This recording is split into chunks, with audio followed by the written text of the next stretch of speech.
Dans cette vidéo, je vais t'apprendre 3 manières de retrouver une carte qui a été choisie par un spectateur. Ainsi, tu vas pouvoir choisir la technique que tu préfères, celle avec laquelle tu es le plus à l'aise. Mais juste avant que je te les présente et que je te les explique juste ensuite, si t'es pas encore abonné à cette chaîne YouTube, je t'invite à le faire en cliquant sur le bouton rouge s'abonner juste en dessous de la vidéo. C'est parti pour la première technique. Bien, pour la première technique, le jeu peut bien évidemment être mélangé. On peut évidemment voir que toutes les cartes sont dans un ordre totalement aléatoire. Et le but, ça va être tout simplement, on va imaginer qu'on fait choisir une carte à un spectateur. Par exemple, celle-ci, je vous la montre, je ne la regarde pas évidemment.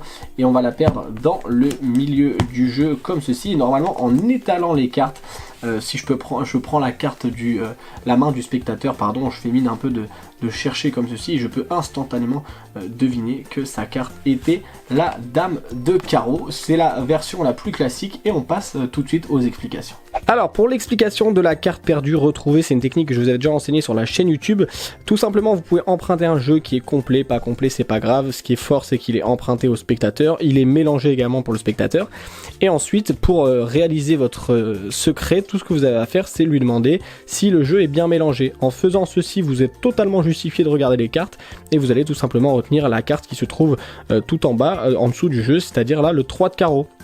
Donc vous retenez cette carte, vous lui faites choisir une carte comme ceci. Si c'est un spectateur relou et qui prend la dernière carte, bah vous lui dites tenez, prenez-la, et là vous faites semblant, votre meilleur jeu d'acteur, vous dites ah bah c'est le 3 de carreau, là il sera complètement choqué.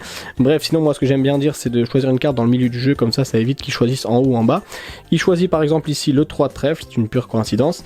Vous coupez le jeu et en fait quand il va poser sa carte, tout simplement votre 3 de carreau va venir se mettre en contact de sa carte. Donc derrière vous avez juste à aller chercher dans votre jeu le 3 de carreau, et vous voyez que juste au-dessus du 3 carreau se trouve le 3 trèfle, la carte du spectateur, donc elle sera toujours juste ici avant. Vous pouvez également étaler les cartes et prendre la main du spectateur, faire semblant de rechercher la carte, etc. Bref, on est parti tout de suite pour la deuxième technique. Pour la deuxième technique, et bien comme la première fois, le spectateur peut mélanger le jeu, hein, il peut vraiment le mélanger, on peut lui donner, il n'y a pas de souci là-dessus, et ensuite on va tout simplement lui demander de nous dire stop quand il le souhaite. Et par exemple, s'il nous dit stop ici, je sais que la carte qu'il a choisie est un 10 de pique, et ça c'est vraiment très très fort. Il s'agit ici d'un forçage. Un forçage, c'est une technique qui permet de faire choisir une carte. En réalité, elle n'est pas choisie puisque vous la forcez, d'où le nom de forçage. Ceux qui connaissent déjà le mélange hindou, le forçage hindou, je vais rester avec nous parce que je vais vous montrer une subtilité qui permet de rendre l'effet encore plus fort.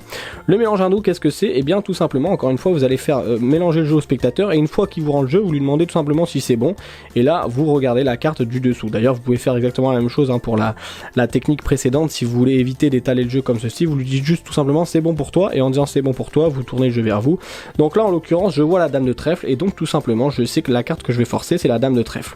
Donc comment on exécute le mélange hindou? C'est très simple, vous prenez le jeu dans la position de la donne. Donc la position de la donne c'est comme ceci, comme si on voulait donner les cartes, et avec l'autre main vous allez venir chercher des paquets en bas du jeu, vous tirez, et en fait vous ramenez à chaque fois avec le pouce et le majeur ici, vous tirez des paquets au dessus et votre main ici ne bouge pas, et en fait à chaque fois vous tirez au dessus, ce qui fait qu'en réalité votre carte du dessous, la dame de trèfle, ne va jamais changer, hein. Je peux vous montrer, regardez la dame de trèfle, dame de trèfle, dame de trèfle. Pourquoi? Parce qu'en fait à chaque fois vous passez au dessus, et donc les gens dans la vitesse pensent que vous mélangez les cartes, et quand la personne vous dit stop, vous lui montrez la carte et vous savez que c'est la dame de trèfle, donc vous avez un temps d'avance assez considérable.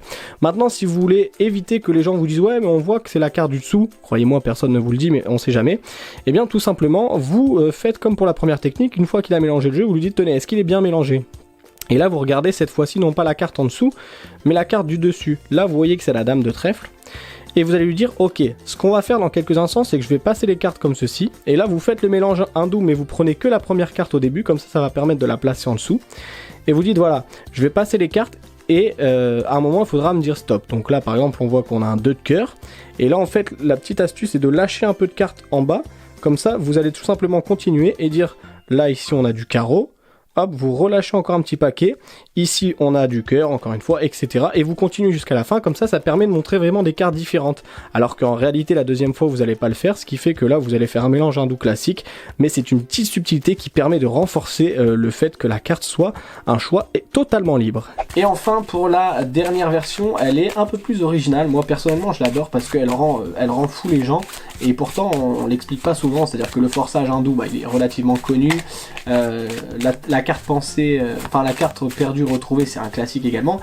Là, ce que je vais vous proposer, c'est encore une fois de vous montrer que le jeu est totalement mélangé. Et en fait, je vais proposer au spectateur de couper le jeu. Et je vais lui dire que tout simplement, en regardant la carte de coupe, je peux deviner la carte de l'autre côté du paquet. Donc par exemple, si je regarde cette carte, je sais que la carte qui se trouve ici, c'est un 9 de cœur.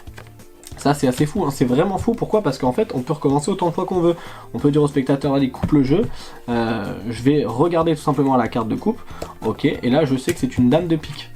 C'est très très fort, et alors on peut faire ça vraiment, comme je vous l'ai dit, autant de fois qu'on veut, et à la fin je demande tout simplement au spectateur s'il veut que j'essaye de faire plus fort que ça, et je termine en lui disant de couper le jeu, et cette fois-ci je vais regarder aucune des deux cartes, et je vais réussir à deviner les deux. Ici je dirais que c'est un 5 de carreau, et ici je dirais que c'est un 3 de cœur. Et si on regarde, j'avais bien ici le 5 de carreau et le 3 de cœur. Et évidemment, tout peut être emprunté, donné à l'examen, il n'y a rien à voir. On passe tout de suite aux explications. Et enfin, pour la dernière technique, on va enlever cette carte. La dernière technique est très très simple. Encore une fois, vous allez devoir prendre connaissance de la carte supérieure du jeu. Donc pour ce faire, une fois que le spectateur a mélangé, je ne vais pas y revenir dessus, vous dites tout simplement, voilà, est-ce que c'est bien mélangé pour toi? Hop, ici vous voyez un 9 de cœur. Ce qui va se passer derrière, c'est que vous allez dire au spectateur, c'est très amusant parce que dès que vous coupez le jeu à n'importe quel endroit, il suffit que je regarde la carte de coupe et je peux deviner la carte sur le dessus du jeu. Et donc là, le spectateur va dire, bah c'est bizarre. Vous coupez le jeu, vous regardez cette carte et surtout vous la retenez, c'est très important. Ici 8 de carreau. Et là vous dites, ok, je sais qu'ici c'est un 9 de cœur. Le spectateur vérifie, c'est réellement un 9 de cœur. Et là, regardez, vous prenez le jeu avec la carte que vous avez regardée et vous reposez ici. Ce qui fait que quand le spectateur va couper ailleurs, vous dites, ok, je regarde la carte de coupe, 7 de cœur, et là vous dites tout simplement 8 de carreau, puisque vous l'aviez retenu. Et vous retenez bel évidemment le 7 de cœur ici.